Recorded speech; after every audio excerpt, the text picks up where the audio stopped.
This fight is not by might. We shine the moon at night. There's one who knows the end before the start begins. This fight is not by might. We shine the moon. You must understand that you can be in Yola and you are connected. You can be in Jaws and you are connected. You need to understand there is an angel your prophet carry, and when you are connected, distance is not a barrier. Long before the fight began, can defeat a man.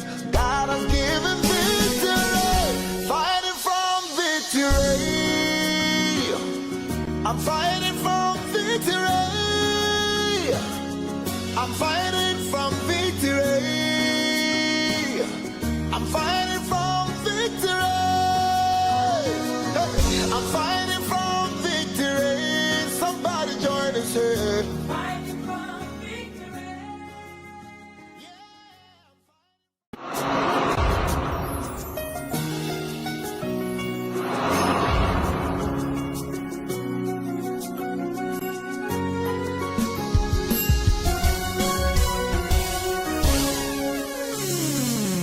This fight is not by might. We shine the moon at night.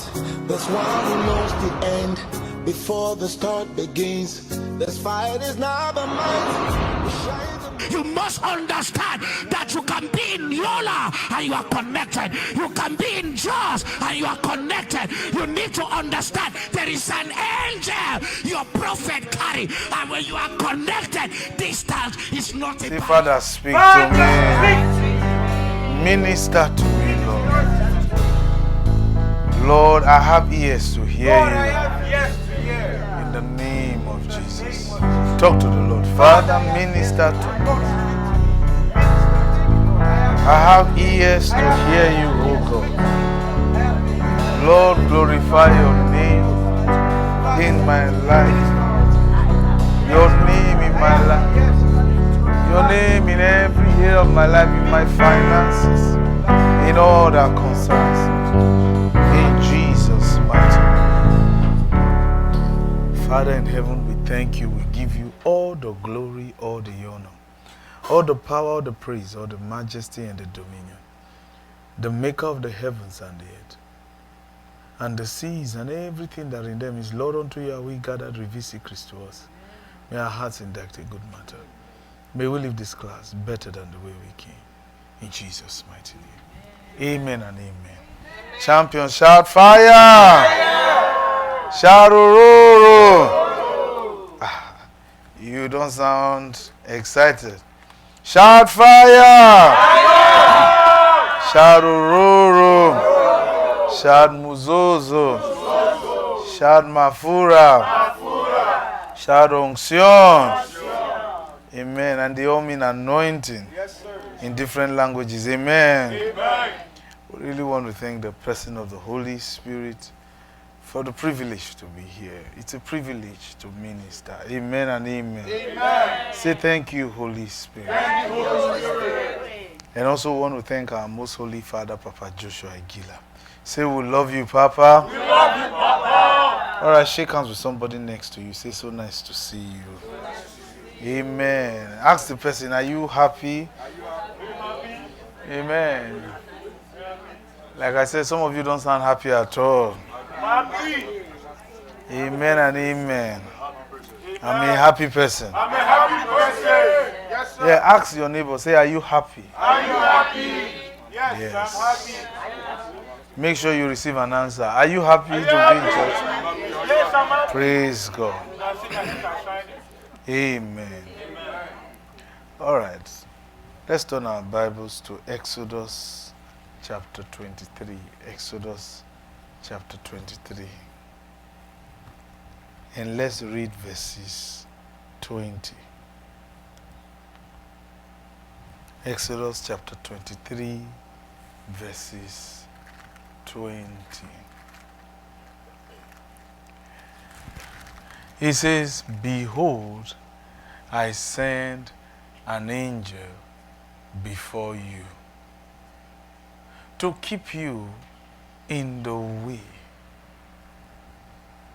That means this angel has been sent to go ahead of us to make a way for us. Yes, sir. Yes, sir. So when they say God will make a way where there seems to be no way, well, for what we see here, God is not the one to make the way. He assigns an angel to you. And that angel is the one who will make the way for you. Because the angel knows where you ought to be. Yes, sir. Yes, sir. The angel knows what your destination is. Yes, sir. Yes, sir. But you don't. Yes, sir. That's true, sir. Yes, sir. And notice, he says he will keep you in the way. Which means you might go off the way. Wow, that's true, sir. Off course. Yes, sir. He says he will ensure that you don't go off course. In your life. Amen. Yes, sir. Amen.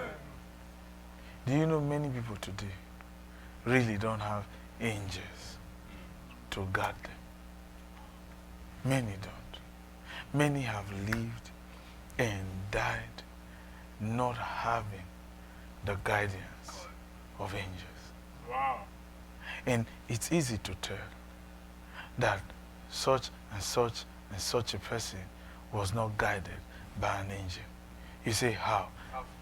Listen to their story, where they are coming from. Some will tell you. If some people were to sit down and tell you their marital life, you will know they were not guided by an angel.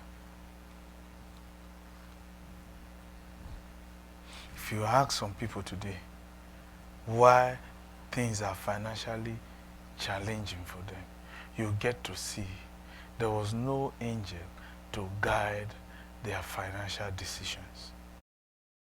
So they probably made investments that swallowed up the money like a serpent. There are some people today, when they tell you, ever since they moved into a particular neighborhood, that's when their life ran down. It's easy to tell. Yes, sir. Yes, sir. One Yes, sir. who is not guided by an angel. Even college too, going to college too. There are some people, they went to a particular school, they were excellent, decent before they entered college, but the particular college they went to, they met people who turned their lives upside down. No guidance. God, it's amazing that you are that precious to Him. Think about this. You are that precious to Him for Him to entrust you in the hands of an angel. Yes, sir. He says to keep you. Yes, sir. Yes, sir. And you can be sure that the angel that God has assigned to guide you, to ensure that you don't go off course in your life, knows more than you. That's true. Now, when you look back at all that you've gone through, including myself, you get to see it was really not your fault. Because those you were probably looking up to. You see, let's tell you something. Somebody asked me last week a question. Can't remember vividly what the question was. But even for me, I was surprised when the angel gave me the answer for him. And what the angel told me to tell him was shocking to me. And I told the person, I said, the answer to that question is the reason why you were biologically born. Do you know that you were biologically born never to make a mistake? The reason for your biological birth was so that you will never make a mistake. Because Adam was never born. And he made a costly destiny mistake. And that is the reason why God decided every human being must be born biologically so that God can entrust that destiny first to the father and mother. It's still part of being on the right way. So, biological birth, the benefits of being born biologically was that reason. First of all, so as to never miss it. Wow. So as to never miss it. But many have missed it even with their parents. Wow, that's true. So I say, because they don't listen. Even daddy is also a failure. Mommy is not doing well. Wow. But that's the reason. Because God saw in the life of Adam. I said Cain, right? But Adam, actually. Adam.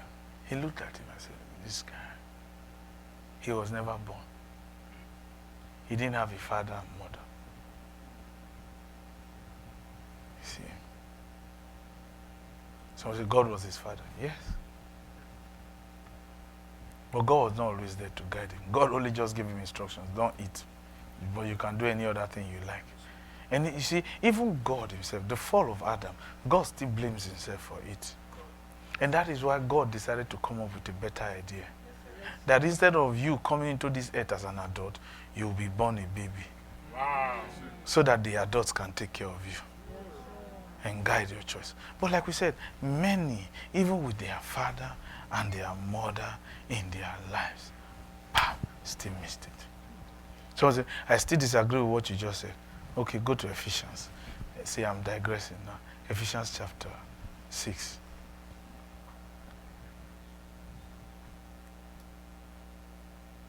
So that you can see something. Ephesians chapter 6. And because God knows, you see, listen, we as ministers, we are actually supposed to come last in guiding you. Oh, wow. And that really happens if your biological parents already missed it. He says, children, obey your parents in the Lord. Here, he's not talking about obeying your father and mother who are Christians. Here, he's talking about your pastor, your leader, your minister in church. Yes, sir. Yes, sir. They are your parents in the Lord. Yes, sir. Yes, sir. Yes, sir. He says, obey them. Yes, sir. So now here, this is the problem. You find parents who don't even come to church, right? Yes, sir. Want their children to obey them. And when you read the context, if you read it in context, you understand that the children Paul was talking to were children whose parents were already serving in the house of God. So he says, you children, obey your parents in the Lord. Read. For this is right. What that means is that your life will become right. Amen. Wow. Everything about your life will be correct. Amen. But where does it begin from? Read the next line. Honor your father and your mother. Read. Which is the first commandment? First commandment before your parents in the Lord. Your biological father and mother first. If you don't know how to honor your father and mother, you can't obey a pastor. Now, see what it says next. Honor your father and mother. Read. Which is the first commandment with promise. Okay, what is the promise? That it may be well with It will thee. be well with you. You see that? Yes, sir. God saw this was what Adam did not have. Adam did not have a father and mother. That was why everything did not go well. Even in the midst of plenty, he made blunders. You see? Is it so that things can be well with you? There are things today happening in people's life. If you trace it, it has to do with their relationship with their father and mother, biological father and mother. Wow. He says, honor your father and mother so that what? It will be well with you. Not even your parents in the Lord. You can disrespect your pastor. And somehow, of course, God doesn't like that. But God can overlook your ignorance. But here now, he's telling us, honor your father and your mother. Honor them. Yes, sir. Yes, sir. So that things will be well with you. Then read the next line. And then you will do what? Please read. Thou mayest live You long will on the earth. live long. You will live long. With this now we can understand why Cain died. Why Abel died. Even though God accepted his offering, he didn't live long. Which means his parents must have told him not to follow Cain. But he dishonored them. And when he went out in the field, things were not well with him. And then he died. He says your longevity is tied to honoring your father and mother. Yes, sir. But now here's the point. So I say, what if my father tells me to put my hand in the fire? That's not what he's talking about here. Because he already said he is talking to children who can obey their parents in the Lord. You see that? When you know you have a pastor, you obey. It is easy for you to honor your father and mother. But what the mistake parents do is to not even have time for church and yet expect the child to honor them. And then when the child makes a bad choice and then dies, then they say, you see, you don't listen to your parents, that's why you died. No, parents, when last did you even come to church? And when he says children, obey your parents in the Lord, that children also includes father and mother too of the child. Because the father and mother are also spiritual children to the leader. Yes, sir. Yes, sir. Yes, sir. So, Bro.Osi, are you my spiritual parent in the Lord? Yes, I am. Even if you are older than I am in age, I am. So say, are you saying you know more than me? You don't understand. If you know where I'm coming from, you know. Respectfully. I didn't disrespect you, but somehow respectfully, I think I know more than you to an extent. And of course, in other areas, you know more than me, so I'm ready to learn. But here's the point. He says, for things to be well with you. Yes, sir. Yes, sir. For things to be well with you. You see the benefit of being born biologically? Yes, sir. So even God himself does acknowledge if a child does not really have father and mother in their lives, that the children can honor, things will be challenging. So here, God is giving you and I a task. Don't be a parent a child cannot honor. Don't be a parent. Don't be a parent that your child cannot honor, because he might be justified for not honoring you.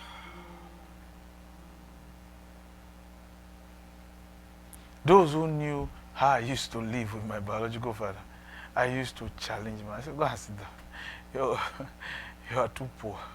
I used to challenge him. But you couldn't really blame me, even though I was wrong.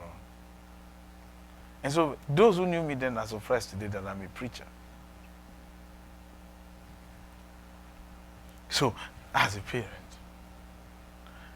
what kind of parent do you want to be? Which means, as a father and a mother to a child, whatever you do, as long as you have a child or children, whatever you do must be honorable before them. Because that's the only way they can honor you. So, even if your husband screams at you, be honorable to not respond so that your children can honor you. But if both of you are screaming at each other and say, hey, isn't it amazing you find your children screaming at both of you now? But you see, the consequence is that nothing will happen to you, the parents, but something will happen to your child. Things will never be well with the child. Meanwhile, you caused it. You are the reason why your child is not doing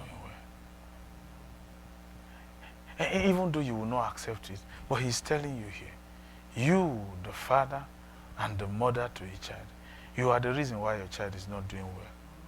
How come you were not the kind of father your child could honor?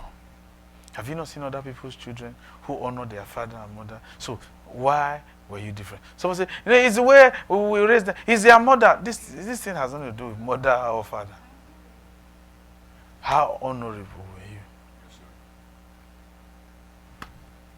Because see the child now. Things are not well with the child. See that? Then he says, and ye fathers, provoke not your children to anger. You see, he's telling you. That's why, see, you, the father and mother, you must be honorable. You must do things that will make your child honor you. He says, you, father and mother, don't provoke your child to anger. Don't provoke them. Don't provoke them. Because you can do things that can provoke your child. And of course, whatever you do that provokes your child certainly is not honorable. Someone says, I'm trying to correct him, but he's provoked, which means there's something wrong. And not what you are correcting your child for. There's just something wrong about you, the father or mother, which is why your child is angry. I mean, how do you expect a child to honor a father and mother when the child is hungry and there's no good food to eat? He can't even ask his father for money. And if I say, I'm talking to you, I'm your father. He says, don't provoke your child to anger, but bring them up in the nurture and admonition of the Lord. And this is it. There is a way God expects a biological child born by a mother should be raised. Because God wanted to see clearly the difference between Adam, who was created, and you, who was born. Yes, sir. Yes, sir. And Jesus, with all and who he is, had to still be born. And the Bible says in Hebrews chapter 5 verses 8, Jesus had to learn obedience. So, you see, through the biological birth of a child was never supposed to miss it. The only way a child could have missed it was when the parents already missed it. And so the child didn't see anything in daddy and mommy to honor. And so things are not well with the children. And it shouldn't be. So which means even before you have your first child, ask yourself whether you are someone your child will have regards for, will have respect for. Do you think you are that kind of person? Do you think? I just want my children to love me. That's what we're saying. We're not talking about love, actually. We're talking about honor. Honor. Honor. Honor. And God is saying, you, the biological father, you, the biological mother, you deserve to be honored, but are you honorable? See, because your child is supposed to honor you. And he says, for you to attain honor, for you to be that kind of father and mother that your child can honor, be a father and mother who can bring your child in the behavior and in the advice, counsel of the Lord. So you see, the father and mother must not be individuals who are far from church. Yes, sir. That's true. That's true. That's true. He is telling you how to raise your child for your child to honor you. You must do it with the things you are learning from church. Now, when last did we see you, daddy? When last did we see you, mommy? And yet, you quote this scripture to your child. Obey your parents in the Lord. He says, bring them up. It is a remind them the scripture. Bring them up. Nurture them. So it is never too early to start. Although it can be too late. And that's where the pastor now comes in and begin to tell the person, this is not how to behave. You can't behave this way. See? Yeah.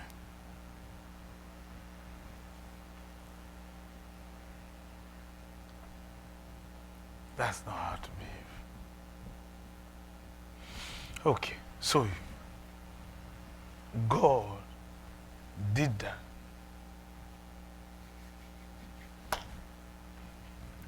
We already told you the blessings, the blessedness. Say it. The blessedness. Oh man, you sound sad. Say the it. blessedness. The blessedness of being biologically born. Yes, sir. It's a blessing. It's a blessing. Yes, sir. So you see, wishing that you are like Adam is an error. Adam is the one who wished he was born. Yes, sir. Yes, sir. Yes, sir. Yes, sir. Yes, sir. Yes, sir. That's why Adam never went to hellfire. God still left him. God just only drove him away. And the guy still lived to die at 930. But you have been biologically born. And God holds you more accountable for your choices. Because as far as God is concerned, you should of necessity be without excuse for why you didn't succeed. Why didn't you succeed? How come you failed? How can you still fail? What did your father do for you? My daddy ran away. I don't know my father. Okay, how about your mother? My mother died. So, your auntie. That's why, you see now, being biologically born puts you into what you call family. Yes, sir. There should be someone somewhere there. It is all for guidance. Do you understand? Yes, sir. They don't care about me. God now says, okay, how about your pastor? Yes, sir. Yes, sir. That's how I would tell people. If you are someone that your pastor cannot change through the word of God, you are a useless human being. It means that you can never be helped. You know, one of the things that helped me, and is still helping me, was, like I said, I lived with so many people. My mother died when I was 8 years old. My biological father went to prison, so I was a street boy. So you see, I lost the guidance early. At 8 years old, I became a street boy. And I grew up cursing. If I make a sentence, you will hear curse in it. I grew up that way. I was always angry, cursing. But I had a leader when I just became a Christian who told me, oh, Osi, that's not the way to behave. I will show you how to behave. I said, I just want to succeed. He said, but there's a way to behave for success. So sometimes he would tell me, then when I do something wrong, he would tell me, see, you are just wonderful. I said, don't tell me I'm wonderful. Call me stupid. Tell me I'm an idiot. Tell me, tell me weary means mad person. Call me mad person. Call me stupid. Tell me to not be well with me. Because I grew up hearing those things. He used to say, no, I cannot say that. You are just a wonderful person. So one day I said, why do you talk to me as though you are a parent to me? He said, that's who I am. I'm a parent to you. I said, you didn't give birth to me. He said, I don't have to. Where your parents missed it is what I'm fixing.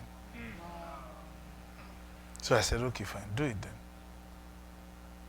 And I recall the first time he visited America, he was in Texas. And his sister reached out to me and said, oh, my brother is in Texas, the leader who fashioned the way I behave. I said, and he's just visiting. He'll be traveling back to Nigeria shortly. I got his phone number and I called him. He said, how are you? I said, fine. I said, please, sir, for even coming to America, I sent him $2,000.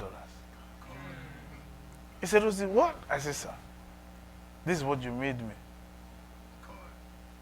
See, if church cannot fix the part in your life where your father and mother missed, you can never be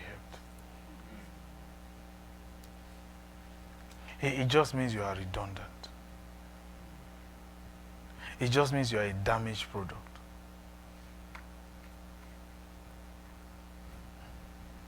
But here's the point. The children of Israel, they did not fall from heaven.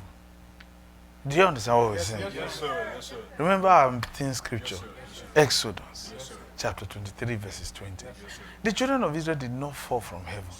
They were in Egypt. Yes, sir. They were biologically born. Yes, sir. But they were born into slavery and hardship. God. So you see, even the parents that could have helped them, guided them, couldn't do it for 400 years. They were born into slavery. They grew up seeing mommy and daddy work hard as slaves. They themselves grew up and started following mommy to go and do the manual labor and became slaves too. And then the thing became a recycled system for 4 generations. A generation is 100 years, for 400 years. And now, Moses was also biologically born, but even he was in a situation where even his own mother could not raise him. So the children of Israel were in a very precarious situation, a very, very terrible situation where parents were forbidden to raise even their children. Yes, Male children at that. The Pharaoh wanted daughters instead than male children. And that will give room for prostitution and abuse. But did not want male children anymore. And Moses was born in that situation. And it was not easy. The only time his mother was only able to take care of him when he was born was for the first 3 months. And then, by favor, the Spirit of the Lord led the child to the palace, to the enemy's camp. And Moses' mother was hired to be his nanny. She was taking care of a child she gave birth to for another woman. So you see, they were in the most unfortunate, say it, they were in the most unfortunate situation. You see why God now said, you people don't know right from left. Now, God came to even Moses and said, you are fortunate. I did it in such a way that you were raised in the palace. Now, go and deliver them for me. Do you know what it means to lead a bunch of uncoordinated, poverty-stricken group of people? 6 million Jews. To lead 6 million uncoordinated, no direction group of people. Do you know that out of those 6 million Jews who came out of Egypt, Moses was the only person who was educated because he grew up in the palace. He was the only person who went to school out of 6 million.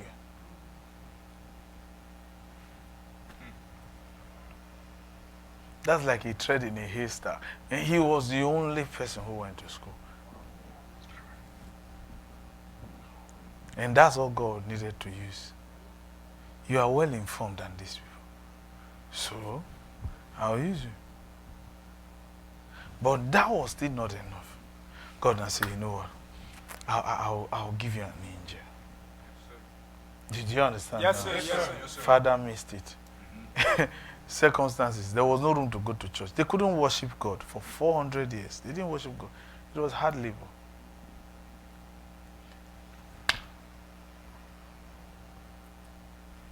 Moses, who was even leading them, they were fighting him because there's no problem. I would rather give you an angel. The angel, he will keep you in the way.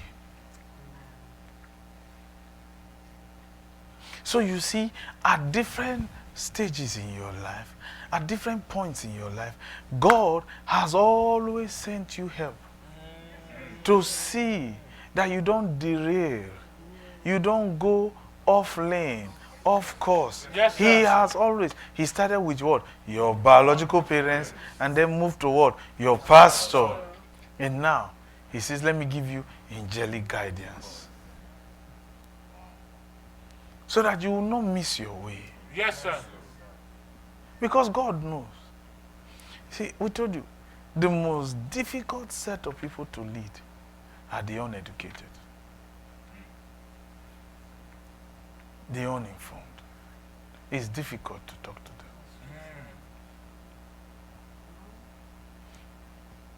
Do you know the most difficult element of a human being? Would you like to know the most difficult aspect of a human being? Yes, sir. Yes, sir. Yes, sir. If you don't want to know, we'll move on. I will tell you. The most, okay, not difficult, the most wicked, Right. the most wicked aspect of a human being, if you let it, is complex. People who have complex can be terrible.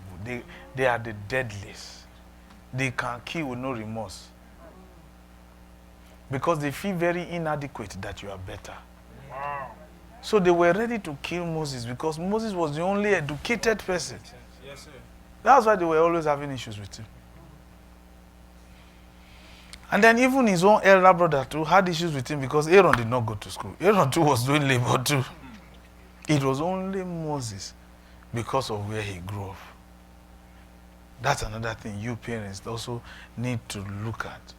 Where are you raising your child? Where? If I tell people I never schooled in America, they are surprised that I did not school here.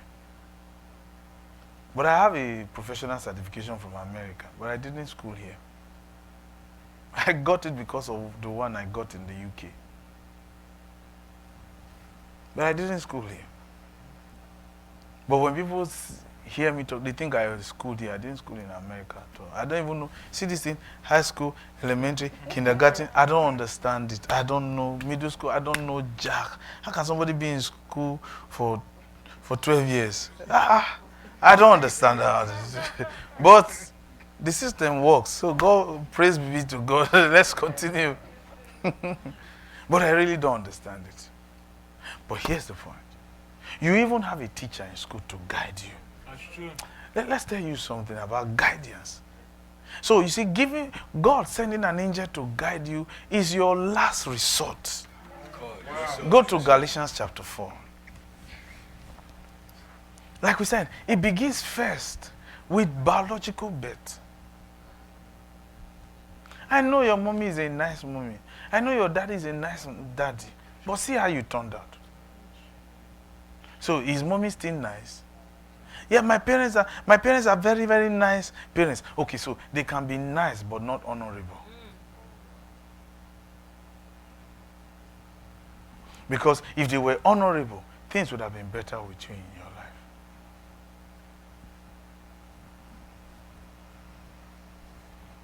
So you don't understand. Listen. You don't understand family burden. It is you that don't understand family burden. When I came to America 9 years ago, I came with nothing except 2 bags. And I slept at JFK for 2 days. I told you. But if I tell you, over 20 people have lived with me in the house. Wow. And did not pay any bills from their pocket. We did. And they are not babies, adults. So it is you that don't understand. But I told them, you can't live here and not be better. And those who were not ready to excel, I told them to leave. You can't stay with us and fail. And many of them were born in this country, Americans. And I told them, if you are not willing to make it, then you can't stay with me. So it is you that don't understand. Don't think I don't understand. Over 20 people. Some of them, we paid their school fees, college fees, yet we are not relatives. But they turned out right. That's the good news. Amen. And they were willing. And of course, their parents have issues with it. Why is it that every time, Bro.Osi? One had to say, Bro.Osi paid my school fees. Did you give me money? You're telling me I didn't come home for Thanksgiving. Did you give me money? Yeah, I recall one came some years back. One came to spend Thanksgiving. I didn't tell the person to spend Thanksgiving. No. You understand? Even for me, I'm not really into those things. Yeah, but the person came and spent Thanksgiving with us. And so later on, I got reports that the parents were upset. And he told the parents, I spent Thanksgiving with Bro.Osi. He paid my school fees. What did you give me? I should come and spend Thanksgiving with you people. For what? You are your child. Hey, I'm your child. Nothing will change it. But let me go and spend it with the person who made me what I am today. God, I said I'm not the one, but God did. See, he says, now I say that the heir, as long as he's a child that means immature. He is not different from a slave. You see that?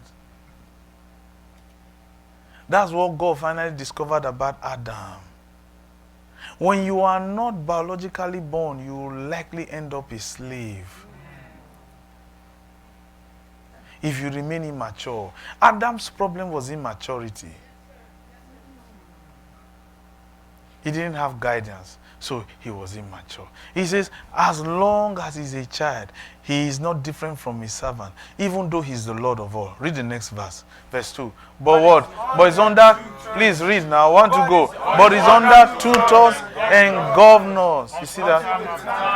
You see? The people to guide you, so that you can turn out right in your life. Tutors and governors, in case your daddy and mommy missed it.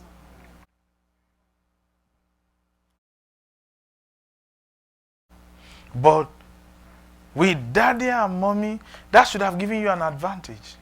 Ideally. And that also informs those of us who are looking forward to getting married. These are the things too you also appraise in who you want to marry. Would this person be a credible co-parent to the child that we're going to have? Where the child is proud to call this one daddy or mommy. See. He says there's an appointed time God has for you to be properly raised. Yes, sir. Yes, sir. What if when God came to check on how well you were doing, he couldn't even find you? Wow. He discovered that even the tutors are reporting you to God. There was one sister who told me she was not coming to church. I was happy. I said, praise God. Thank you. I put it on mute. Praise God. Lord, thank you. I'm not coming to your church again. I put it on mute. Hello. I said, I'm unmuted. Yeah, I'm listening to you. Sister, why now? Why now? Hey, don't do this now. Meanwhile, because I was happy. Praise God. Lord, thank you. Thank you for delivering us. Some of us know this lady. I was so happy. After the call, I rolled on the floor. Lord, I thank you. Thank you for delivering us. Thank you for delivering us. Thank you. That sister, she was too much. She was too much. She spoke to me recently. She said, I just called. I said, how are you, ma? She said, remember who is talking? I said, I know you very well. She said, how is your life? I said, my life, God, my life is doing. That's what she said. She said, how is your life? Yeah, those kind of people, even when the father came to check whether this one is where it is, God is the one who even transferred that. God said, this one is a handful. This one will kill you. Oh, there are people like that.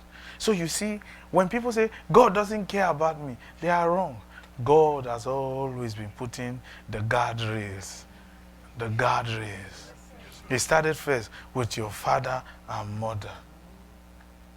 But they don't have enough, but they could guide you. They could still give you the basic things. Even God will not just give you money. He will only give you food, water to drink, and clothes to wear. That's what Jesus said. Jesus said the only thing God provides for you. Didn't you know?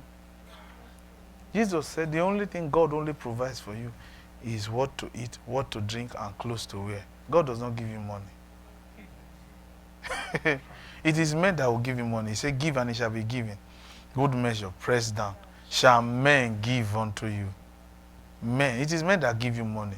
But God, He will only give you food, water, and clothes to wear. That's all.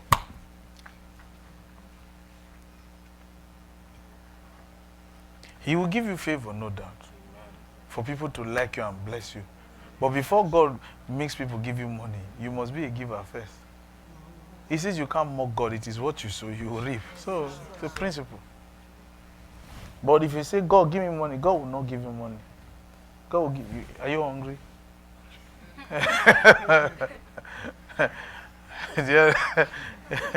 I'm saying, say, Lord, that's not what I'm talking about. Then Sister Joanne presses the bell and brings you pizza. Say, I just thought about bringing you pizza. Say, thank you very much. Then you ate, you say, Lord, I want to talk to you. God say, you just finished. I just provided for you. What more do you want? You have eaten pizza. You want clothes? You give you clothes too. You don't like that at all. Say, no, Bro.Osi, I don't like that one at all. God will just be giving me food. Am I a turkey? Well, your shape can answer it whether you're a turkey or not. But Jesus said, the Father knows what you need. So, how do I make money? Just be a giver. Favor others. People will favor you. Okay. Now, go back to Exodus. Go back to Exodus. You see, God has always, Exodus 23, God has always been protecting us, guarding you, putting the rivers. When I look back today, I discovered, with all the bad turns I made, God was still guiding me. I'll tell you that. Because even when I was in, I have a precious brother today who watches our broadcast from Nigeria. And God has blessed him and his family, beautiful family. But he was my senior in the fraternity. He was my senior in the fraternity. He was among the people who initiated me. He watches all our teachings. He will watch his teaching now. He might even be online watching.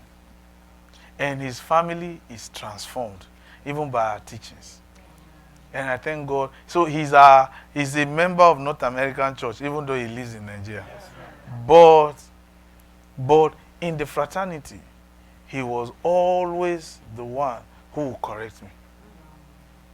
Bro.Osi, stop it. You are wrong. Don't do this. Don't do that. Don't do that. When I was coming to America, and he heard I was coming to America, he cleared his account and gave me money to buy tickets. He said, I just know God has a future for you. But we were in the fraternity together. God used him as a what? As a guardrail. Even though probably he himself may not have known it. And I call him Big Bros today. Now, when I say that, he will know I'm talking about him. That's what I call him, the Big Bros. But he has a beautiful family. But then in the fraternity in college, and he was a very, very tough leader. But he was just like a parent to us. Yes, sir. And to this day, I still honor him. He's a serious Christian. And I know he's not into fraternity at all. And he even told other seniors to be Osi, if you have a problem, call Osi, let him pray for you people.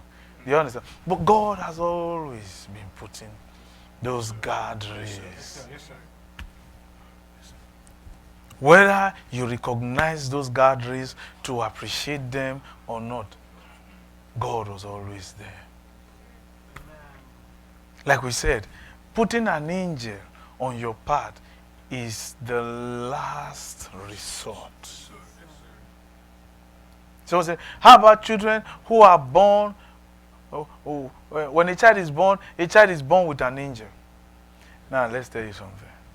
I've preached that too. Do you understand? Yes, And then he says, the children, they are angels, behold the face of the Father daily and all that. You need to read it in context, then you understand that it is completely different. The first angels, the angels of children are actually the parents themselves. When you go to church, is the church not the house of God? Yes. Please answer now. Yes, is it not the presence of God? Didn't the Bible say, daily will I seek you? Yes, and when the Bible says the parents, the angels behold the face of the Father daily, who do you think he's talking about? The parents. Yes, sir. Except your mommy doesn't have time. Says, so, Bro.Osi, when your father is praying, my mother is sleeping. But the first group of angels the child had is the father and mother. That's why King David said, thy rod and thy staff, they comfort me. That's why a child who has a father and mother, I used to admire children who had father and mother in their lives, grown up. Because, like I said, my mom died early. My father, but that's my wonderful father. He passed last year, but it was just an amazement having him for a father. It was just an amazement. But I remember I told him one day, I will never be like you. And he told me, I don't expect you to be like me. I said, it's true. With the people living with us in the house, God was using us to guard them. To guard them. Because I could see. In fact, I recall the first set of boys who came to live with us, young men who came to live with us, the first set of young men who came to live with us didn't even know how to iron a shirt. I had to teach them. This is how you iron a shirt. And I said, you went through college and you never ironed a shirt? I recall one was wearing a rumpled pants to go for an interview. I said, is this how you are dressing to go for an interview? I had to give him my own pants, give him shoes, give him tie, give him a suit. He said, dress, go for. When he came, he said, thank you very much, I got the job. I said, yeah, so wear the suit, it's yours. And some of them, we had to buy shoes for them. But their parents, they are building big mansions in Nigeria. And they say they have palacios building even in America. And I recall there was one, if he hears me say this now, he will know I was talking about him. He used to wear one, I don't call that the belt. I always call, why are you wearing this stupid rope? Go and buy a belt. Hey, I used to tell him, comb your hair, do this. And then there were, some of them, their beards, they were like cables. I used to tell them, they are like barbed wires, electric wires. I said, go and sit down. Old people are trying to look young. You young man, you are trying to look old. But they turned out to be fine men today, excellent men today. Why? See, that will tell you God had a great destiny for them. Yes, sir. And that's why God led us to their path. He says, I have assigned an angel to keep you on your way. You can't do it for yourself. You can't. So if your father missed it, God gives you a pastor. Yes, sir. See, Yes, sir. Yes, sir. someone say, I don't really go to church, but God can give you a boss who can just be correcting, don't do it this way, this and that. Someone say, I don't know what you gave your supervisor to eat. They just have a soft spot for you. That's just God himself guiding you through that supervisor. So say, my supervisor doesn't like me, and there are many reasons why a supervisor may not like you. You, Seth, are you even likable? Are you likable? Now, it says, behold, I send an angel to keep you in the way. Not in many ways. There is one way. Yes, sir. Yes, sir. Now, it looks like God himself does not understand the English he was speaking. Although God did not speak in English, because Moses never spoke English. But notice, you are looking at a multitude, 6 million Jews. And God says, all of you will pass through one way. Not many ways. So say, you go your way, I'll go my way. That's not how God does it. God says all of you should go through one way.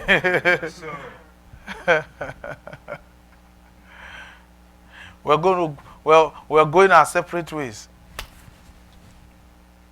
Okay, fine. If you are going separate ways, since he left or since she left, is she better off than you?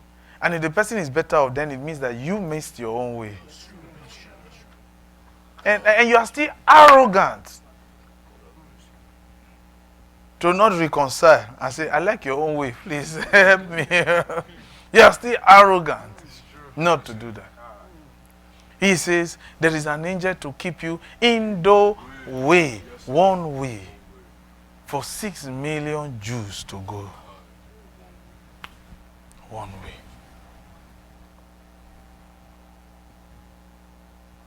See? So which means where you are right now, if you say, okay, Bro.Osi, I worship here now. God is fixing things in my life. Okay, fine. So if you say this is the way you are going, do you know you were actually not the first person to be on this way? Others have passed through it. At least 6 million. So this is how you also now know whether you are in the right way in your life. Whatever you are doing right now, whatever it is you are into right now, check those who were into it before you that succeeded. And if you don't have any, then there's no point doing that thing.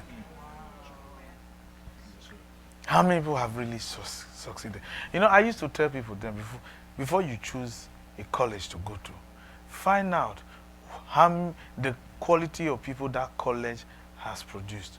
Okay, Rutgers, I believe, I was told actually, had been even when the Ivy Leagues also too were established. In fact, Rutgers University would have been also categorized as an Ivy League. But there were reasons why Rutgers was not grouped among the 10 colleges that makes up the Ivy League. Fine. But Rutgers still was within that era. There's a reason. Okay, so I asked him, has Rutgers University ever produced a governor? And the person said no. I said, so why should you go to Rutgers University? Is it because everybody goes there? A university that has never produced a governor. Okay, has Rutgers University ever produced a senator? And the person said no. I said, so why should you go to Senate? Why should you go to Rutgers University? The person said, well, but I can be the first senator. I said, fine, that's good.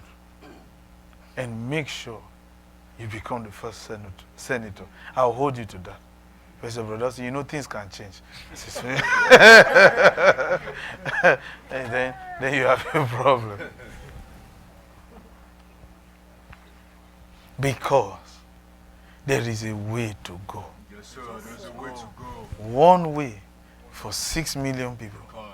And as far as God was concerned, if they continued on that way, they will surely get to where they were going to. It was the way that led them to success. They didn't see, listen, God has already taken the hard work out of you. In case you don't know, God has already taken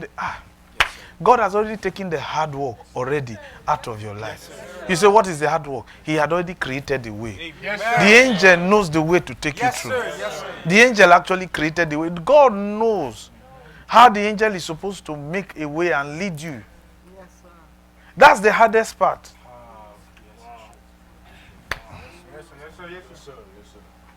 Paul says, follow after the path through which faithful men have attained. There are certain men who have gone through a particular path and they all succeeded. Yes, sir. That's the path to follow. But you want to toe a path where, well, you win some, you lose some. I mean, come on. Is that the kind of life you want to live? No, sir.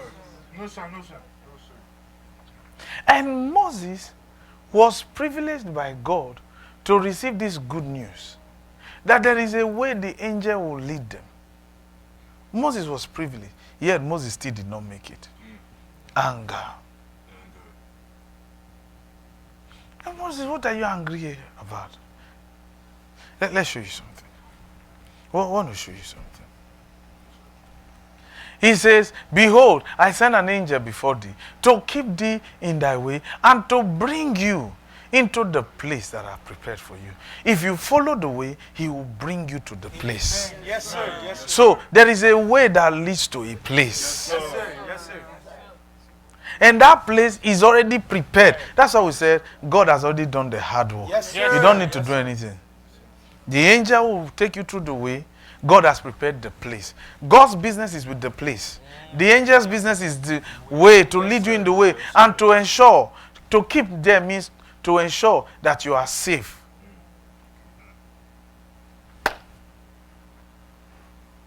Oh God, give us safety. Say, you don't need to worry about that.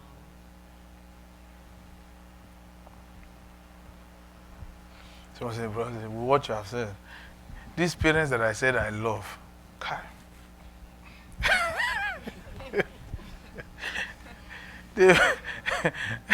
I believe now I see they contributed to my problem. Go and sit down. You didn't contribute to your own. My parents caused it. Hey, I see it now. You are crazy. They told me to go to SS County College. They had a reason for telling you to go to SS County College. If you had good grades, they wouldn't have told you to go to SS County College. You didn't have good grades. You struggled with calculus. You say calculus. So brother say, my head does not carry math. So now you are blaming your parents. How can you enter Harvard without calculus? So say, no, brother, if they were doing languages now, maybe like Yoruba studies in Harvard. That just apply. But they told me, even for Yoruba studies in Harvard, I must still do calculus. There was somebody who spoke to me like that. She said, brother, I got an admission for one stupid course in in Harvard. I said, you are going to Harvard? He said, Bro.Osi, I've been listening to you. So finally, I got admission into Harvard. I said, congratulations. For what course? So Bro.Osi is a stupid course. But there's just one credit I still need to have. I said, what is it? What's the credit? I said, it's math. And when the person told me the course, he said, Bro.Osi, please, how do you explain this? What has linguistics got to do with calculus? Is it not to speak English? Speaking. I said, go and get calculus so that you can enter Harvard. So that Harvard can make a way. But you see, whether you realize this or not, if you go and check the resumes of the Ivy Leagues, people who went there, you discover that those who failed just made a choice to fail. They just made a choice to fail. Okay, now come, look at this. He says, he will bring you. You can't bring yourself to where God wants you to be. You can't. And the management programs you do can't do it for you. God knows the place you ought to be. And he says, it is an angel that will bring you there. It is an angel. But Moses was already leading them. God was not telling the leader, I will give you an angel to bring all of you there. But see what the Lord now said to Moses. Beware of that angel. Beware of him. Be careful of him. Why? And obey his voice. Provoke him not, for he will not forgive. He does not forgive. If you anger him, he will not forgive. He is for you, but don't get him upset. So here God is acknowledging that you can fight the one who knows where you ought to be in your life. You can fight people like that. That God has sent into your life. Do you know how many times Apostle Peter fought Jesus? He fought Jesus, confronted Jesus many times. Yeah, Jesus, only me can make you still catch fish. Follow me, stupid idiot. Follow me. You were useless. Even fishes didn't like you. With nets, no fish gravitated. But with the word of mouth, fishes will run to your net. Follow me, I will make you. Yes, sir. Follow me, I will make you. Apostle Peter saw, who? There is such a man who reconstructed our lives. What was wrong with them? They were just on the wrong path. Jesus said, you were supposed to be fishing men. And I received prophecy that I was supposed to be fishing. So I went into fishing. Jesus said you were supposed to be fishing men, not fish. Fishes don't like you. Even fishes don't. Do you know, for him to even pay tax, Jesus had to tell him, when you catch fish, open his mouth. It was always at the word of Jesus. Yes, sir. For Apostle Peter to catch any fish, even tadpole, frog, toad, Jesus will have to say something. Nothing like the Apostle Peter. No, no tilapia fish. No, not. Give me one Haitian fish. Give red snappers. Okay. Even that one did not like him. They always knew Apostle Peter's net. They said, hey, they will announce, he has thrown his net. All of you leave him alone. The fishes will run to somebody's net. So you see, maybe the prophet you didn't even listen to what the prophet said. You were supposed to be fishing. You didn't let him finish. You thought it was fishes. There was one guy I told. He said he's doing nothing. He's going to school for nothing. I was looking at him. He's a yo-yo guy, fine guy. He came with his fiancée. Actually, the fiancée is my friend, so she brought him. I said, you want to marry this guy? He said, yeah. I said, what are you doing? The guy said, he's going to nursing school. I looked at him.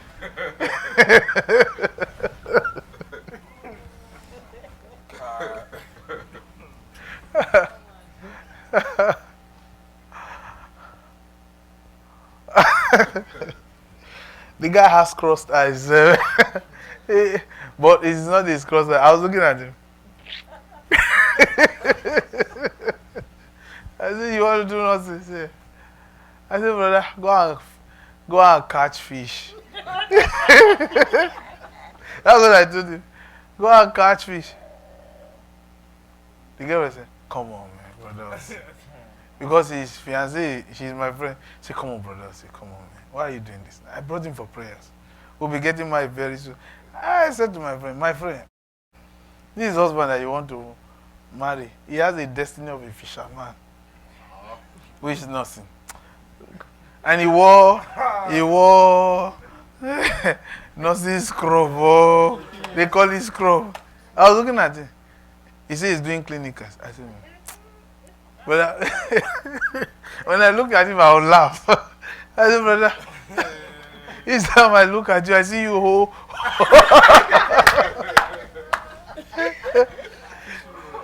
It is who.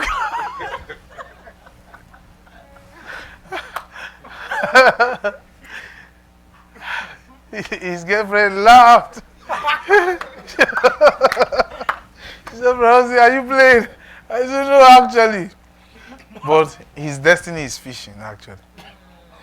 She said, this is American. She said, for real? I said, for real. For true too. This guy is a fisherman. And the guy was quiet looking at me. And I was just laughing. They said, are you not going to pray, prophesy more? I said, I've done already. He's a fisherman. So I was watching TV. When they're tired, they'll go. Then the lady said, she looked at the husband. Wait, what, brother? She calls me pastor. So she said, what Pastor Osi is saying, does it make sense to you? The guy said, actually, my father is a fisherman. I said, eh. He said, but I promise that I will never do fishing.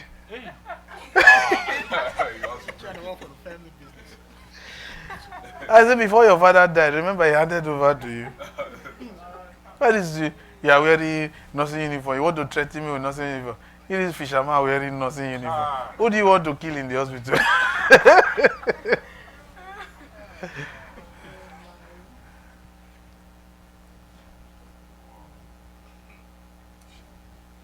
I said, where are you from? He said, Delta State. I said, you are from Delta State. Go and do fishing. Your father was a big name in Delta State. He said, yes. I said, hey, go and do fishing. Leave nursing alone. He said, but I want to leave here. I said, but you already have green card now. You can come to America anytime. You're wrong, but the woman looked at him. His woman, that is my friend. She said, wait. I said, are you saying that this guy is a fisherman? I thought I was going to marry. I even want him to do medicine. I said, sister. Brother does not even, he has not passed nursing exam.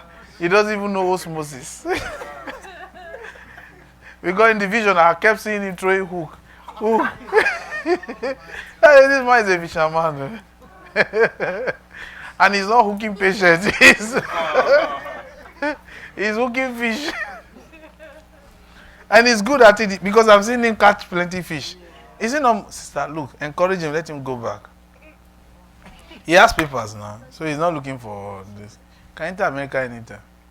Let him go and collect the sheep that his father's sheep that his father left that they covered. I said, go and open it to carry canoe. But you see, even though we laughed, that's the way he is to go.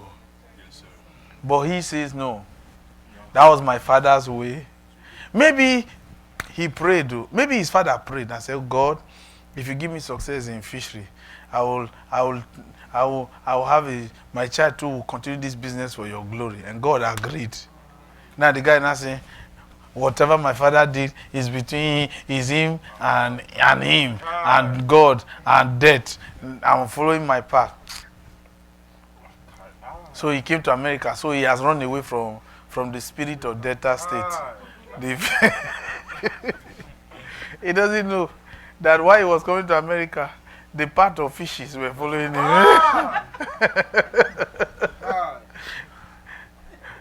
The next time I saw him, he said, Bro.Osi. I said, how are you? He said, fine. I said, how far?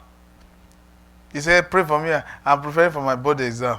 I said, brother, I thought you were already catching fishes at Delaware or New York. If you go to Coney Island, you'll be catching some tadpole, you use it to practice. You tell me to, brother, you won't pass. I said in the vision, I didn't see him pass the exam. I didn't see, why are you people like this now? You are trying to make me feel bad now. So I said, change it for him. I can't change it for him. I saw him throwing hook and he's catching fishes. I didn't see him carry stethoscope. Stethoscope. I don't know how to pronounce stethoscope, right? I didn't see him with stethoscope touching people. I saw hook. Do like this. Now you that is laughing. Bro.Osi. I don't know which one is my own. Like a branch manager who was told to go and sell granite. He was angry. Okay. Now, see what the Lord said. God says, that angel carries my name. So, this is how to recognize people who God has sent into your life to guide you. They will always promote the name of the Lord. The name there will mean character. You will see it in them. And one of the ways to do that is by fellowshipping with them, coming close to them. You will see you will even see it in how they live. You will see it in the way they do things. It is always. God says, my name is on him or her, depending on the person. Anything they do is to the magnification of the name of the Lord. You will know this is the person God has sent into my life to guide me in the way. He knows the way. And God didn't say to Moses, from time to time you can advise the angel. Advise. The guy knows what to do in your life. Okay. Now, if thou shalt indeed obey his voice and do all that I speak, then I will be an enemy to your enemy. So here, when many Christians today, and we all do it too, when we pray against our enemies, it is because we are not well guarded. We are not on the right path. Because God says, if you follow the leading of the angel, all your enemies will automatically be my enemy. That means I will be the one to fight them, and you don't have to do anything.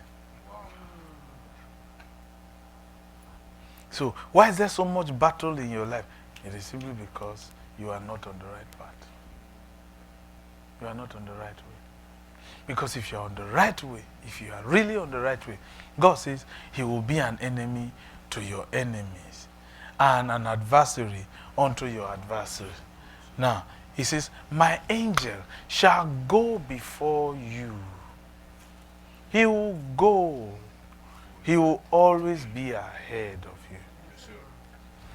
And do what? Please read. Bring thee unto the Amorites and the Hittites and the Perizzites and the Canaanites and the Hivites and the Jebusites, and I will cut them off. Okay. Now, did you see here? God is telling Moses, whatever I'm going to give you, whatever blessing I'm going to give you, is not something new. You didn't get it. You see, these were people who were already used to hardship and slavery. That's true, sir.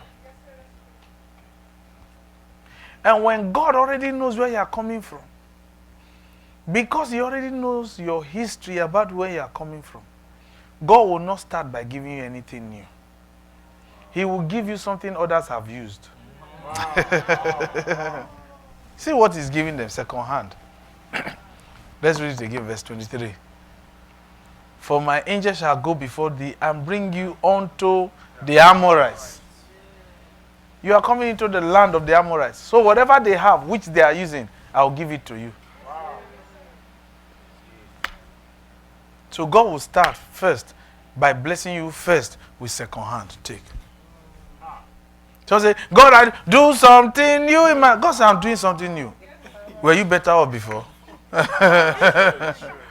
So you see, the blessing that God was giving the children of Israel were other people's basic necessities. Second hand. Made in Ammon. Not made in Egypt. Not made in... Second hand. As if it's not enough. I will also give you what belongs to the Hittites. Another second hand. So God can give you a Chinese car. Do you understand? Do you understand? A Haitian house. An Asian house. Do you understand? Maybe a Nigerian. I don't know. The Perizzites, the Canaanites, the Hivites, the Jebusites. How many are these? One. Oh, let's count. Amorites, 1. Please answer now, right? Amorites, 1. Hittites, 2. Perizzites, 3. Canaanites, 4. Hivites, 5. Jebusites. 6. Second hand, though. God will pass you through second hand.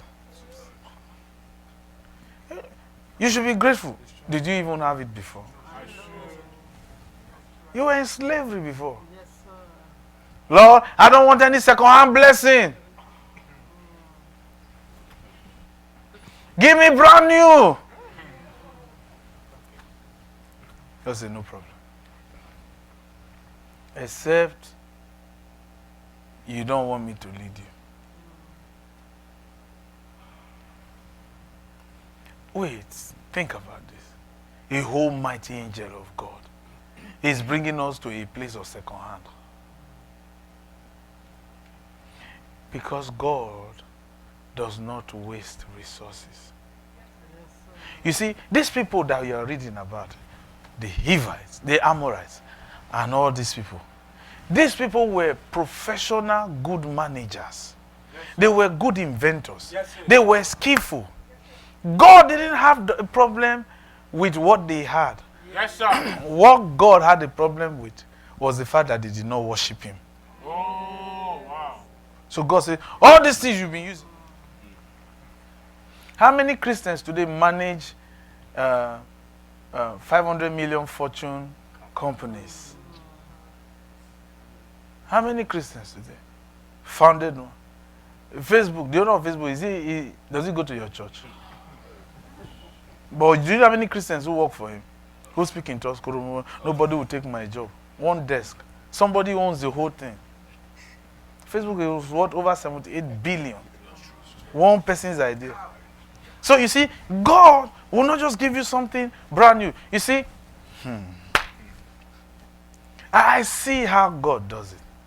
You see, before I started driving, the Lord was always making me buy cars. I bought cars for many people. I lost count of many cars we bought. Well, Pastor Eunice has records, so she can tell. But I lost count. The Lord told me, buy this person a car, buy this person a car, buy this person a car. The first person to ever give me a car was Papa Joshua Egila. Somebody sold that car into his life. He told me to just keep it. And then he came, he said, "Osi, that's your car actually. I forgot to tell you it was your car." And I was just taking care of the car, just there. I wasn't driving it. He just said, "It's your car. Sit down." Then before I now got the car, I drive brand new. God will always test you. He will throw 1 second. Say, how can I have it? How can a divorcee come and be talking to me? You think you are brand new?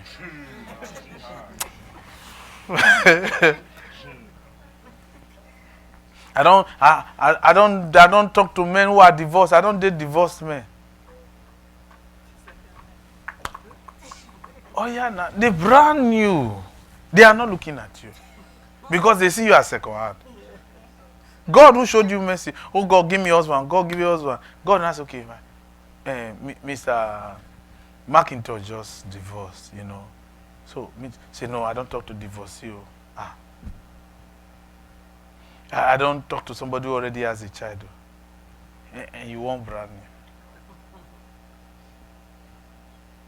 new. You are fun. So you are brand new.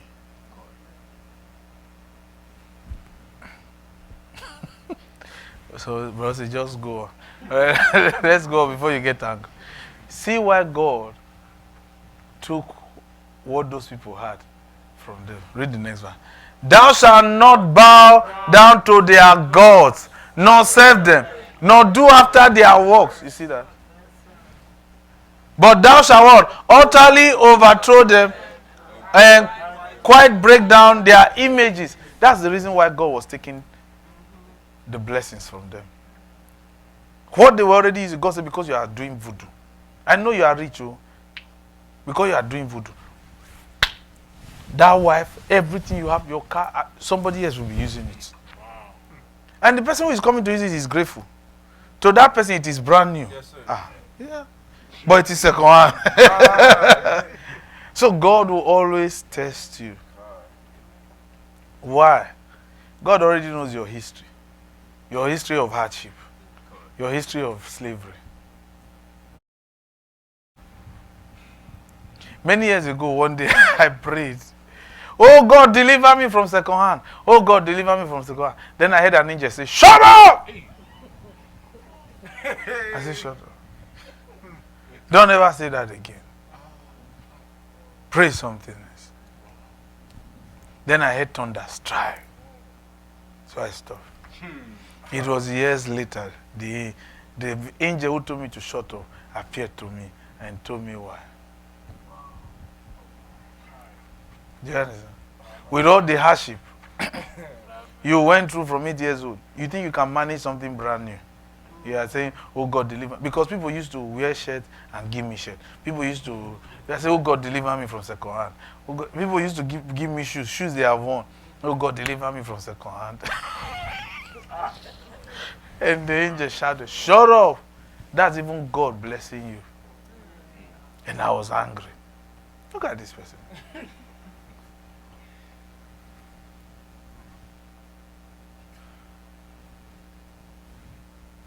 So you want God to give you something brand new. He will not do it. There was an angel in their midst. So this is what the angel was leading them to second hand. Yeah. God, he will never waste resources, particularly when he knows where you are coming from. These people, the people he's driving away were people who were brand new. They were branded. And they were good at what they were doing. Sir. Yes, sir. God said, they were so good that their land was flowing with milk and honey. God said, but the reason why I'm angry with them, why I'm taking everything away from them is because they are doing voodoo. That's why. That's the only reason. That's the only reason. That's why doing voodoo is very dangerous. Not because demons will kill you. It is because even the things you have, you will lose. Somebody else will take it. For instance, you will have a beautiful wife, then you now started doing voodoo. You will lose that woman. You'll see. It's there in the Bible. The business I was doing, where somebody else will take it. But now let's show you how God was even going to give them this second hand. Do you understand? You need to see it too. Yes, you need to see. Say, Lord, please have mercy upon me. You know, some people see me today, they say, Bro.Osi, I wish to be like you. Please don't desire to be like me. If you know how the journey God has been bringing me from, you want God to give you something brand new. There was somebody once, I wanted to buy things for people. Like I said, people have lived with me and all that, to the glory of God.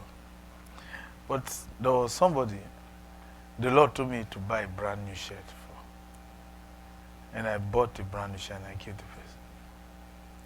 Then I later, in the process of time, I saw the person even sleeping with the shirt. Then the Lord said, that's the reason why I said you should buy him brand new shirt. I said, why? He's living with it. The Lord said, that's why you should not buy him anything again. He doesn't know how to manage things. Is that not a brand new shirt you bought him some weeks back? Yeah. The Lord said, don't buy anything again. Don't waste your money. Use the money for something else.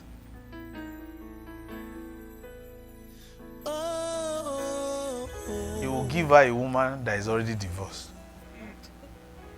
You don't understand. You think this thing is a joke? It's still God blessing you. Yes, but God already knows your history. He already knows. This is what they are used to hardship. You can't give them anything brand new. In this world, only few people have access to something brand new. I know you claim that you went to one store, the backstage of Gucci. The very fact that it is backstage meant that somebody already used the Gucci bag you are going to buy. Somebody says, nobody knows. See, it's still new. Can you tell? You are just funny. To say, I don't care. Tie is tie. You can't separate 2,000. You can't tell the difference. $2,000 tie and $25 tie. It's tie is tie. And go ahead, he goes, okay. This one is a second-hand person.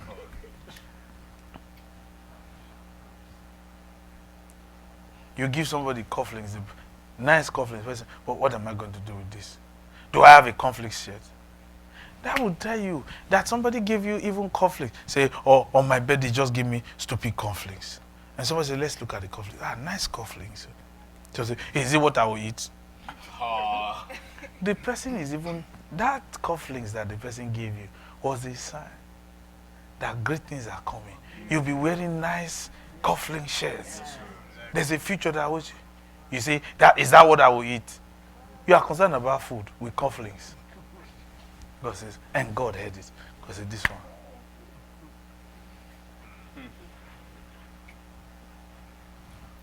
Yeah. Some people, they are too much. They're just too much. There was a time I used to tell my folks then, they helped me do my laundry, and I'm grateful. I'm so grateful to them. But at a point, I noticed, there was one upon a time, I noticed my clothes were getting destroyed. I had to say, don't do laundry for me. You are destroying my clothes.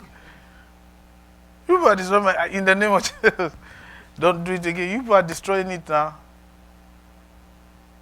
And I told them, make adjustments. And they did. And then the Lord, the day I took a stand, because I was always overlooking it, the day I finally took a stand, that was the day I heard the voice of the Lord. He said, now, go and buy new clothes. Throw those ones away. But then, when I was telling Lord, I really want to buy new clothes, the Lord said, no, don't. I say, Lord, why not? He said, you've not addressed these clothes. Your people are destroyed for you.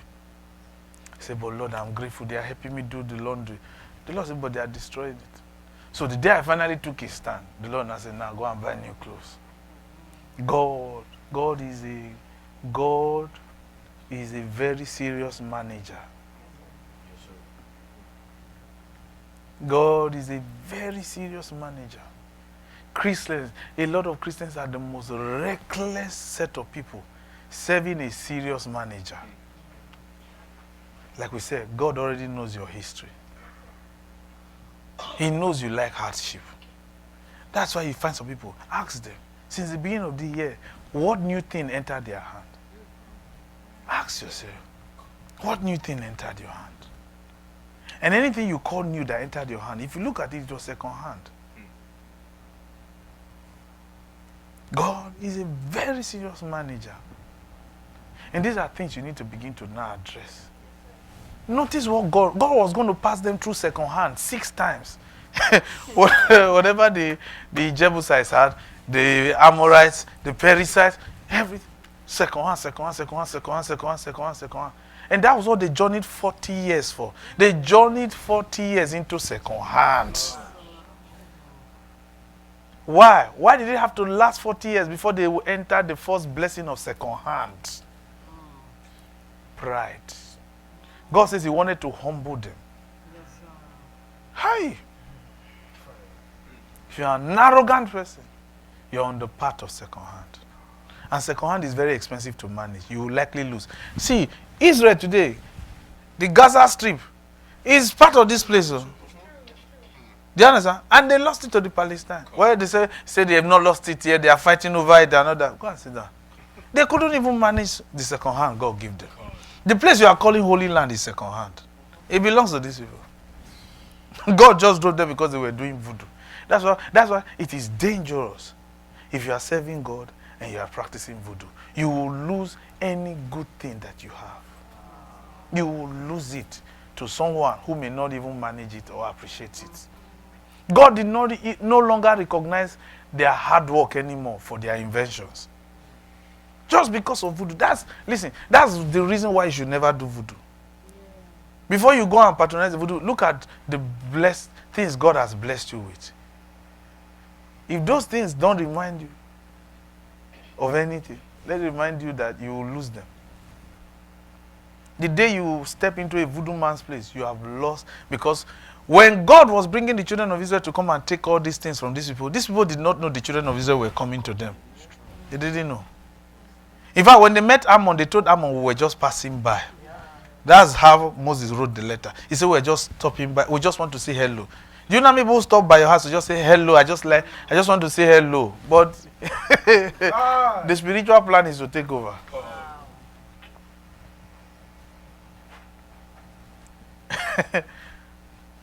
But think about it. They journeyed 40 years in the wilderness, ate manna. And if you check the Hebrew word for manna, the Bible says manna was angels' food. Right? Please answer now. Yes, sir. The original Hebrew manuscript says manna are the leftovers of angels.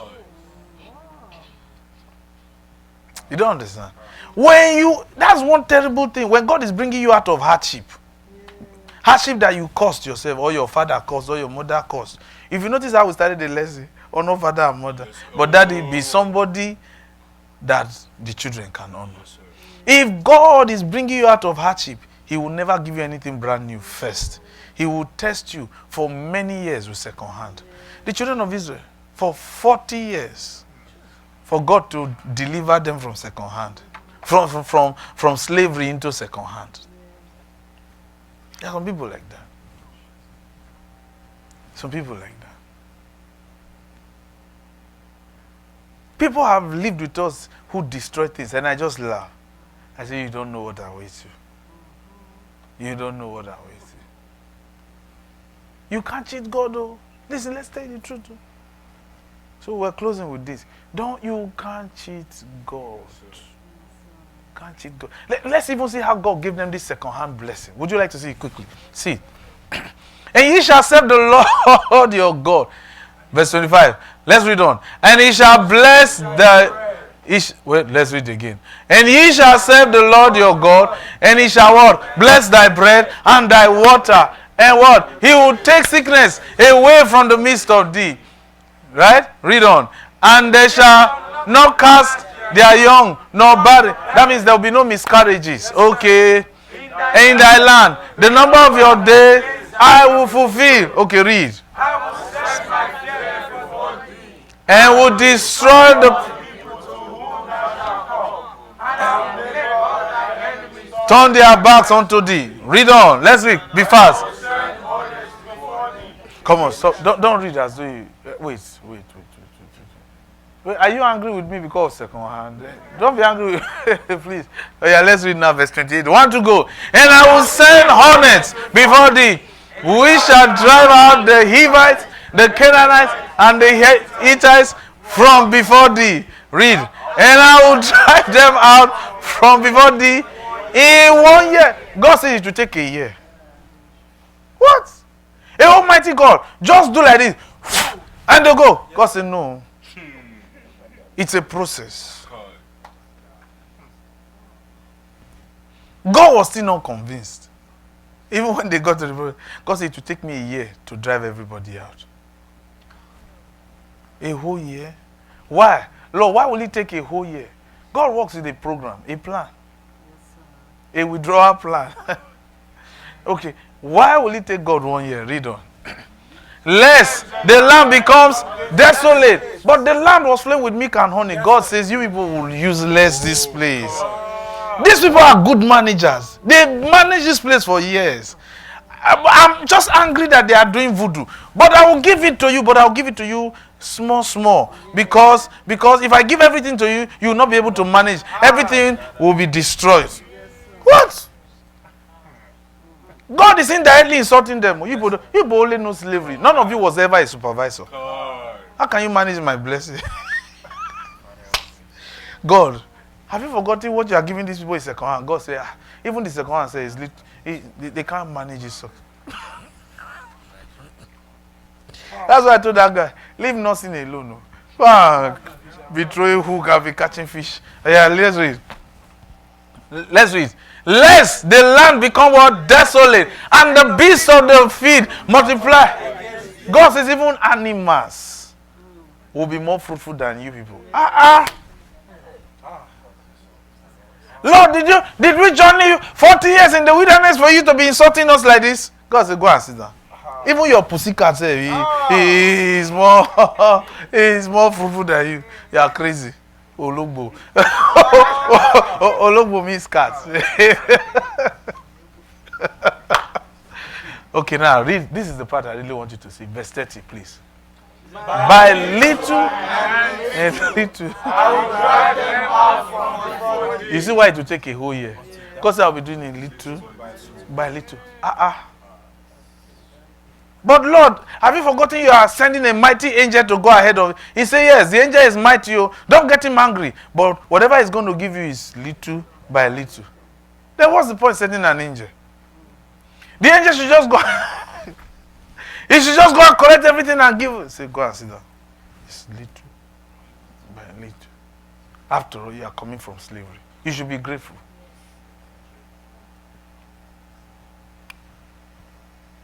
Oh Lord. How can you give Bro.Osi $2 million? I've just been asking you for just $2,000 for the past 5 years. Because the $2,000 will kill you. Say, Lord. What will Bro.Osi be doing with $2 million? How can that small boy be handling such a money? Because that small boy knows how to manage it more than you. $2,000, God says it will kill you. You will commit suicide. That's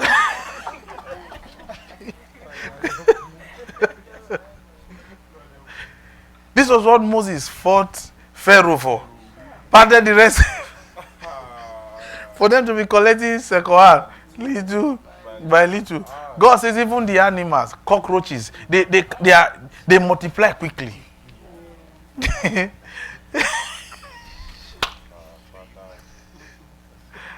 So even though God was angry with those Hittites, the Perizzites, he didn't just drive them out immediately. God said it will take me a year.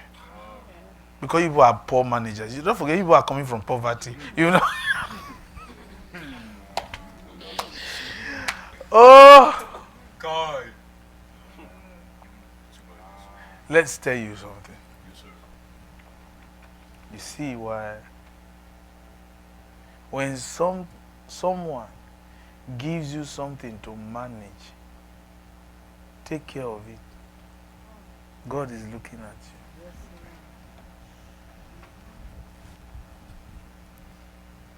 I served several pastors in America.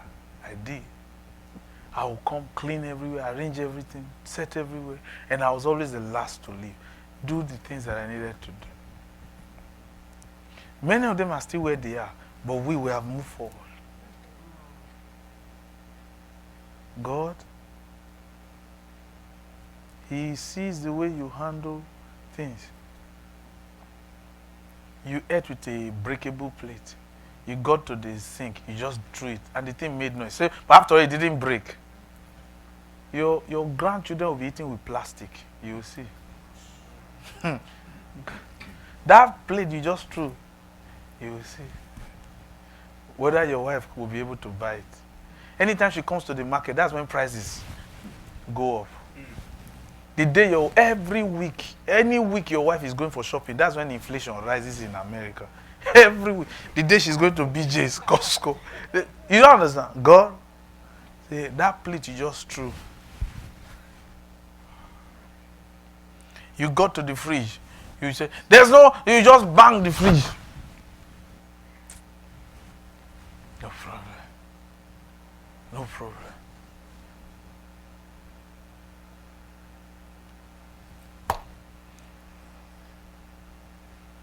No problem. You bang the fridge. No problem. God, like we said, God knows your history. He knows where you're coming from. He knows. How do you take care of people's things?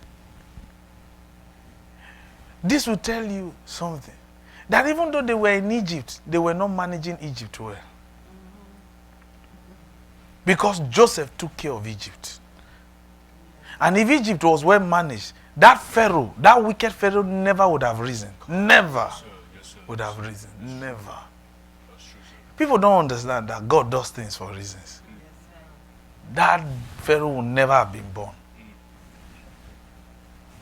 But God already told Abraham in Genesis chapter 15, your people are your descendants will be reckless. That's why they will be in bondage for 400 years. But when they finally left Egypt, it took additional 30 years. That will tell you, because the person who came to deliver them, they were fighting the person too. Because this one is little by little. Little by little. So any food an angel is tired of eating that he spits out is what they will receive in the morning as manna. Let's close. But this will tell you, God knows how to ration. Yes, sir. God, I know you are very intelligent, you are brilliant, you have A's in your. That's not what God is talking about. How, with all your A's, how do you manage people's things? How do you manage things? How do you even manage your own? How do you manage? They give you shoes, and you couldn't even take good care of the shoes. You couldn't take good care of the shoes. Yeah. Yeah. Let's close. I don't know how. I don't know what to say to you now. I've finished. God has spoken to you. Why make adjustments? That's why we tell people, choose to be excellent.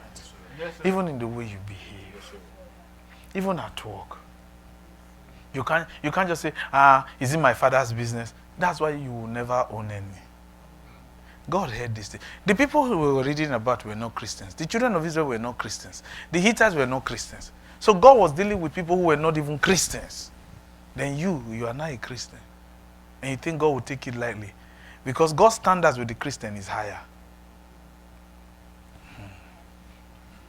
There was no Jesus at this time to die for them. You don't understand. How do you manage things? You go to use bathroom, either public bathroom, even at Wawa. See the way you use. You even saw tissue papers on the floor. You see, let me tell you something. When I used to travel to Atlanta by road and I go through the back roads,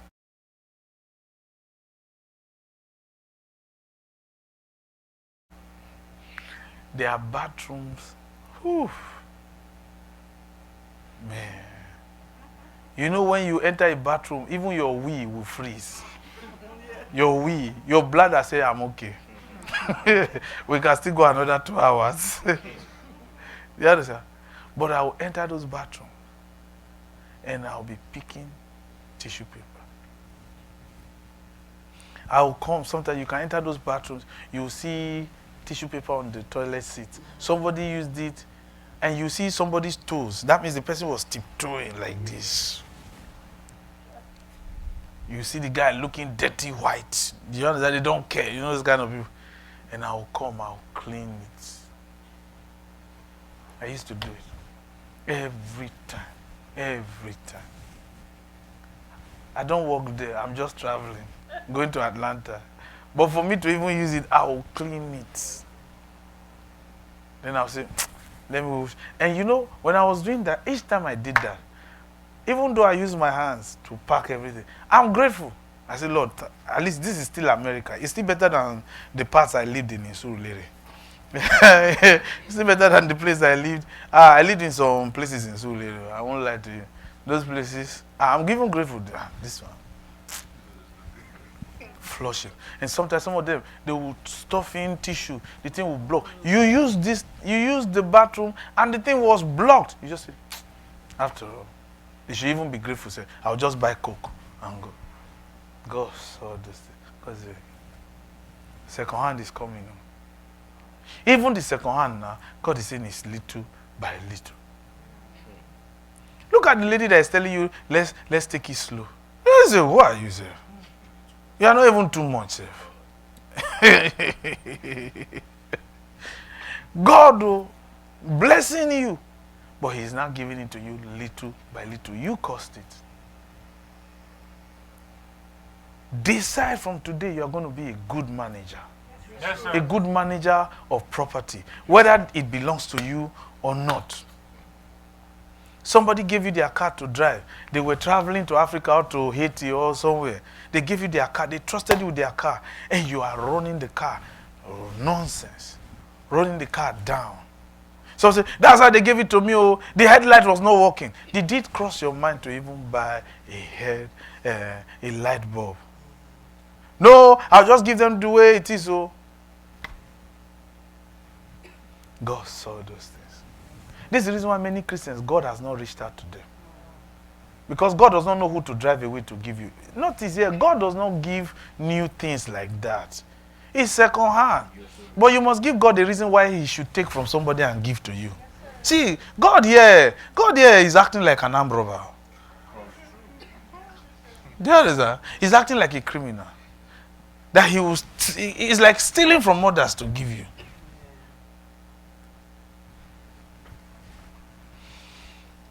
And in the course of it, God was even comparing them to animals. The animals record more success as good managers. Let's close. Go and learn how to manage yourself. Manage things around you. Manage your home. Or if you are living in somebody's house, manage the house very well. God sees these things. This is the reason why house helps become good wives. And house helps, they are the ones who marry first before the daughters of the master. Go and check. House helps marry first. Let's close. Oh yeah, bow your head and talk to the Lord. Lord, help me to be an excellent manager. Help me, Lord. Help me. Lord, I want to do well in my life. Help me to be an excellent manager. May I never be a vandal. May I never destroy things committed to me. At work, oh God, Lord, help me to be a good manager. Help me, Lord. Lord, help me. Lord, I appreciate this lesson. I'm ready to move to the next level. Lord, help me to be an excellent manager. May I not be a destroyer. May I not be destructive in the way I handle things from this day forward. In the name of Jesus.